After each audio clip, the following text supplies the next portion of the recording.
Hey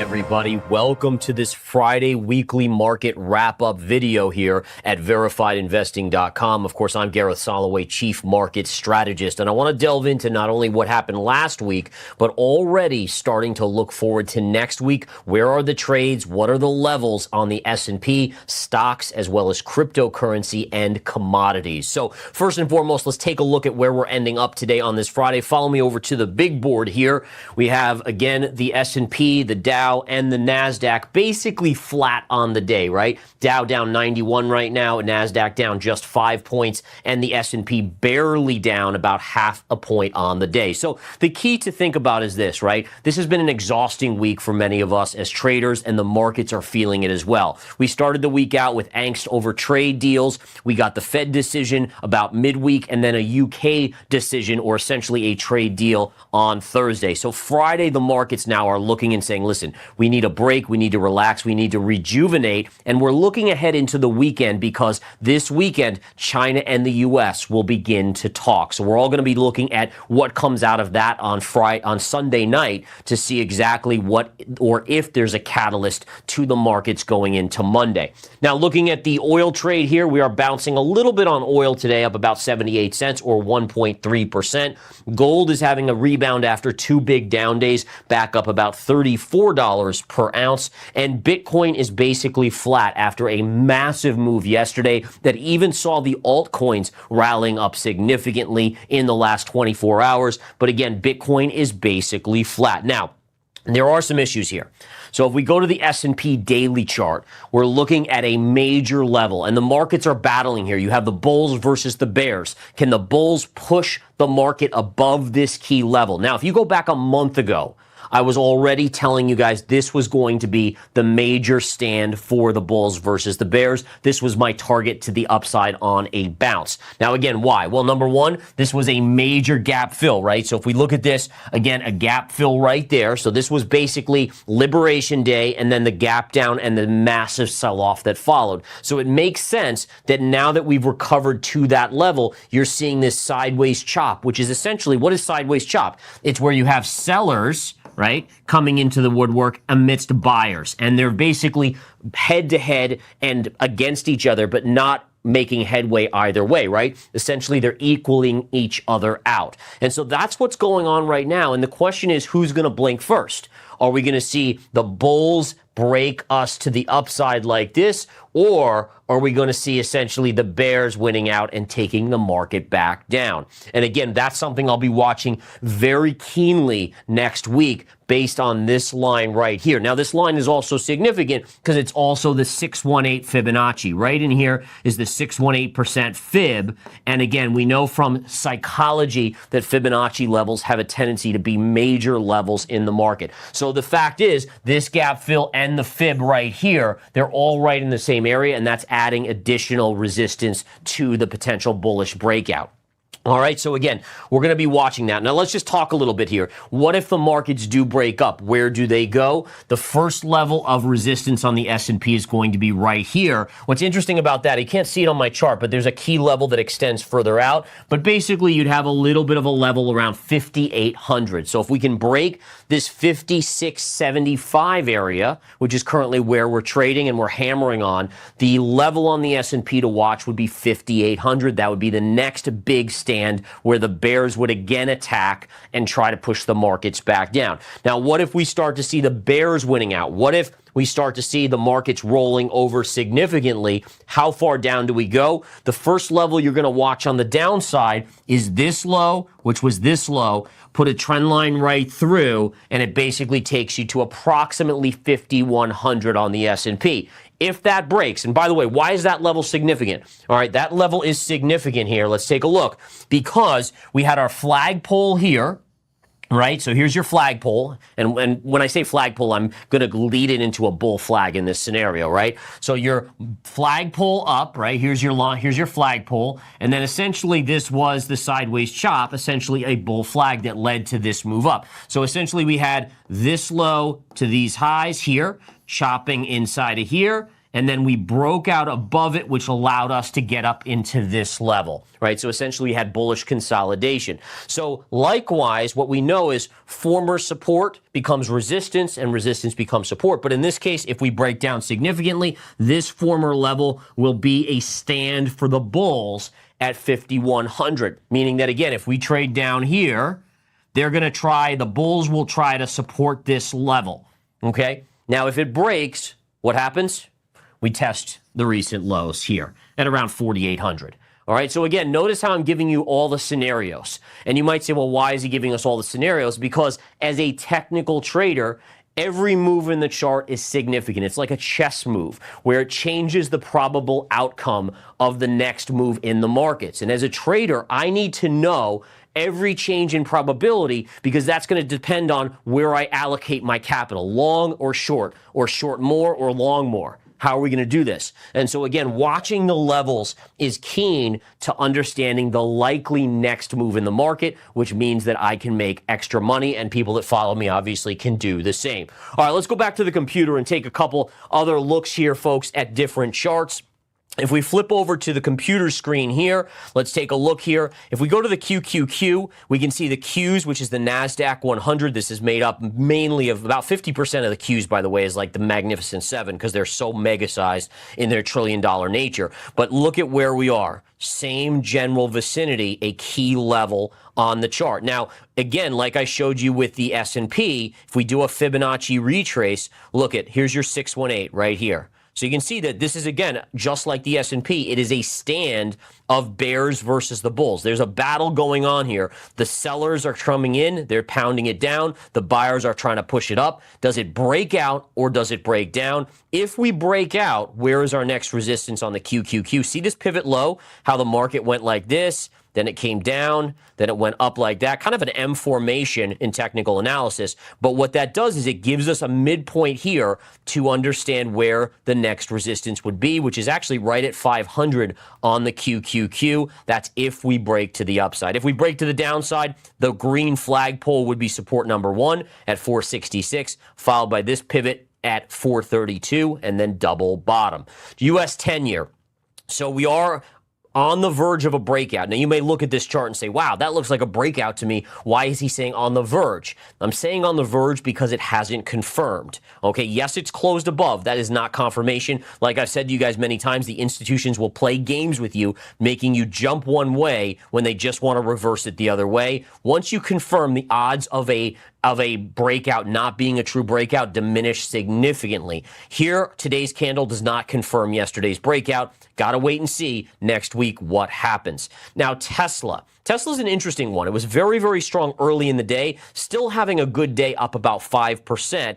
But the question is it running into resistance, okay? And the bigger question I have is, are we actually forming a bear flag? And again, I'm just posing this, but it is kind of interesting to kind of think about that maybe that's what this is going on here. It's kind of inside bar consolidation from our big drop right here. Now, listen, that's neither here nor there in the short term. The one thing I did want to show you guys is a trend line on Tesla that actually is very interesting to me and marks today's high. Look at this. Major pivot right here before the big takeoff on stocks with the election.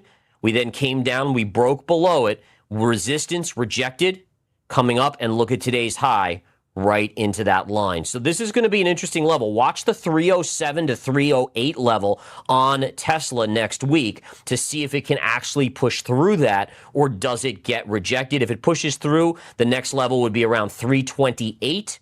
And then potentially up to about 377. But this, again, to me, could be also a megaphone pattern, which is a bearish one in this case, because, again, it's inside of this big move down. Flipping over to check in on NVIDIA here, I continue to overall think the NVIDIA bounce is much weaker than a lot of things we've seen bounce here, and I do think that is a precursor to further downside. Like I've said in previous game plans and weekly rack ups, this trend line is paramount to me, right? It's an amazing trend line going back to 2023, basically connects through all the lows, including the April 7th gap down low. And as long as NVIDIA holds above this 91-ish level, technically you'd buy pullbacks into it. But if it breaks this line and confirms, downside could be swift. I ultimately think this is eventually going to about $50 per share, which is amazing because that would bring it back to about a $1 trillion company, which is pretty astounding. Okay. So quickly flipping over to Bitcoin here. So I'm going to go to the big board for this. So follow me over to the big board here and let's take a look at Bitcoin. So crypto was dead for a long time, especially like things like Ethereum. Ethereum, by the way, has woken up tremendously. But even Bitcoin, you can see Bitcoin for the longest time was just going like this, basically 2 to 3 weeks of just sideways chop. It obviously took off to the upside. Now, altcoins have followed suit with some big gains. Now, for altcoin investors, that's great to see. In fact, we had Ethereum, we had Near Protocol and Smart Money Crypto, so that was nice. We got some good gains out of that. But the problem with altcoins making a move, that happens when investors are willing to take on the most amount of risks. If you ranked all the risk assets, it would be like, obviously bonds are the safest, kind of the thought process here. Gold is kind of the safest as well. Then you get to stocks, which are small caps are the riskiest, then mid caps, then large caps, then mega caps. Then you get into crypto, okay, Bitcoin. Now Bitcoin has run. And the point being is that what we're seeing here is that one asset runs one day, then the next riskiest one runs the next day, then the next riskiest runs the next day, et cetera, et cetera, et cetera. And eventually when you get to the riskiest runners, the market oftentimes has run out of juice because everything has run, and now investors are so into risk that there's nowhere else to go, and that's when you see the market start coming in. So even though Bitcoin's had a great move up here, and it could continue in the near term, it's a warning sign for me that altcoins are starting to pump significantly. Like I saw Pepe, a lot of these crap coins, these meme coins, they're really starting to run. That's not a healthy sign for the market. In fact, it might be telling us that we're getting close to the end of this bull run, not only in crypto, but more so in the stock market. And that's more the signal for the stock market that I want to draw your attention to. Okay, so as we go up, the big level, obviously, you have this high and this high. There's a trend line here that's right around 109. And if we did go up and pierce the all-time high, where would the significant line be? This high and this high. This trend line up here extends all the way back to 2017 bull market high and then the 2021 highs. It connects right through this high, right through this high. And likewise, if we were to trade up, that would be a major resistance level at 113 on Bitcoin. All right. And again, remember, I'm a short-term trader. Doesn't mean where Bitcoin's going to be in 6 months or a year or 5 years from now. Probably a lot higher, frankly, in 5 years from now. But again, as a short-term trader, I'm looking for where can I take advantage of a pullback and then go long at support and short at resistance, go long at support, and just play the back and forth on the chart. So keep an eye on this on Bitcoin, but also keep an eye on risk assets as they've all really started to run. We've even seen a lot of like the Rigettis, the quantum stocks that, again, were hallmarks of the stock market when we were at all-time highs in December, in early January. Those are all starting to run as well. And again, to me, that's the beginning of a caution sign in the markets, in investing. Okay, it's not a red alert like run away, but just be aware here. We know the S&P's at a key level, and we know that we're getting these other signals. Just be aware, and that's what I want to pass along to you guys. All right, back to the computer we go here. Now gold. Let's flip back to the charts here. So if we look at gold, gold's getting a small bounce today. Remember, the dominant force is still, and again, remember, everything's logic-based here. This is a topping tail. It's a reversal bearish signal. In addition, we have the bigger parallel right here, okay? So if we look at this exact low to this low, and we do that beautiful, and we can just go back to how I created it. So here's your line. You drag your parallel up, and lo and behold, we got the high on gold right here. And even the bounce, we went right back to that parallel trend line right there, which is resistance. The point being is that until proven otherwise, this is a chart that has topped in the near term. Topping tail, parallel signal it. We had a fall, we retraced. Now you've made a lower high. Notice that. High, lower high. We haven't really made a lower low yet. But again, my guess is by the end of next week, we could be down here. Now listen, it's still not a big move on gold, and I'm still bullish mid to long term. But again, I'm a shorter term trader looking to take advantage of gold moving to the downside. And my target remains around 3150 to 3100 on gold. All right, next up, let's take a look at silver. Now, this is something new on silver that I want to show you guys. I know there's a lot of silver traders out there, and for the most part, I've been kind of lukewarm, like, compared to gold, silver's kind of stunk. So let's go over to the big board and take a look at this again. So let's see what we got here. Okay, so again, if you compare gold to silver, there's no comparison. Gold has been on a vertical move up generally. Huge performer this year. Silver's been a choppy mess really for the last year. It's been basically stuck between 28 and 35. However, in the short term, I'm starting to like this pattern here. Okay, so if you look at this from this high here, right, we had obviously the big dip, but look at how fast it recovered and it's reestablished. Look at all these hits of this line. In addition, you have this is kind of a flagpole up, and then what is this pattern in here? So it looks to me like you could be seeing some bullish consolidation beginning on silver, which would imply a breakout above this line, taking us at least to 34.50, maybe 35, maybe beyond. But for the first time in a long time, like up until basically yesterday or today, I was just like, meh. It's 50-50, right? I didn't have a good read on it. Now the chart is starting to develop. We talked about chess moves, right? And how probability shifts. So we've got a couple new pieces on the table here or on the board that are now putting probability towards the bullish side on silver. The other thing to note too is if you're someone who's interested in platinum or palladium, both of those charts are starting to try to break out. It's unconfirmed, but platinum and palladium's been one of my favorites for a long time, are starting to make a move to the upside. All right. Back to the computer, we'll go to oil and natural gas before we wrap it up here. If we take a look at oil on my screen, it has continued to kind of push up here.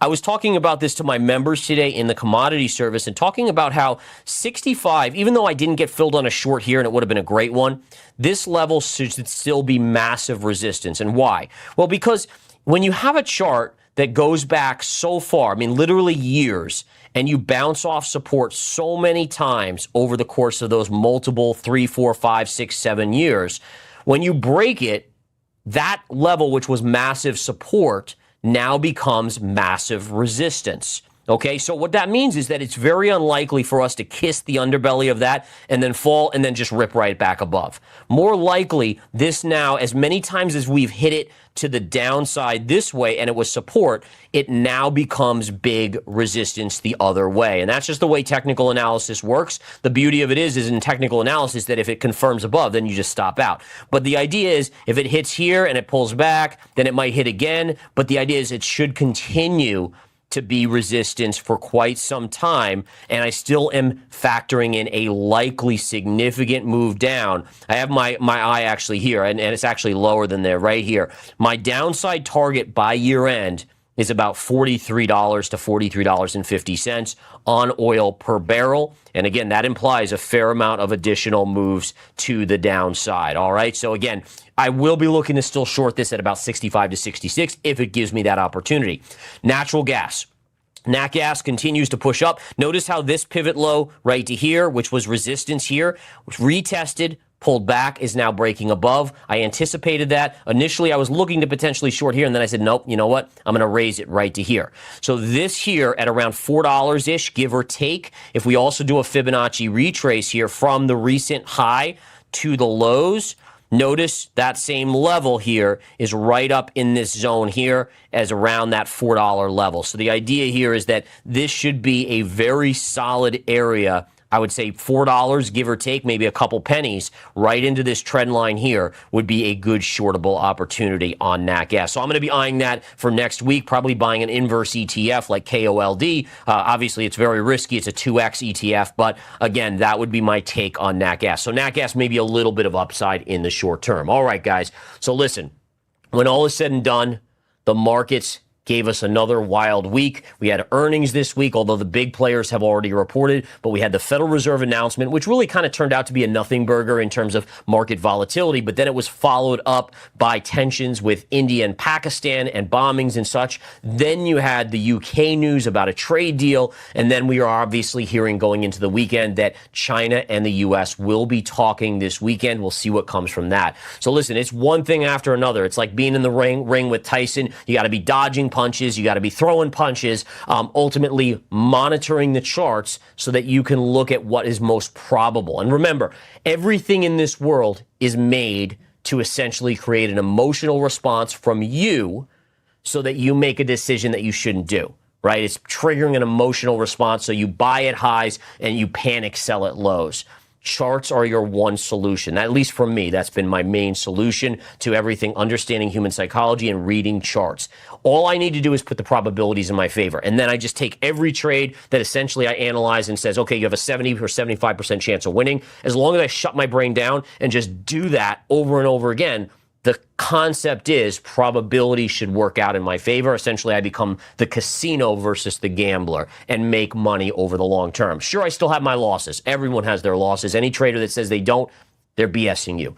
But again, it's probability, and that's based off chart analysis. Ignore the hype. Social media, mainstream media, all these places are made to trigger an emotional response because they need to sell advertising. So they need you on their platform. Get away from it. Focus on the charts and make money. Thanks again for tuning in, guys, to this weekly wrap-up video. My name is Gareth Soloway, and I'll see you next week. Take care.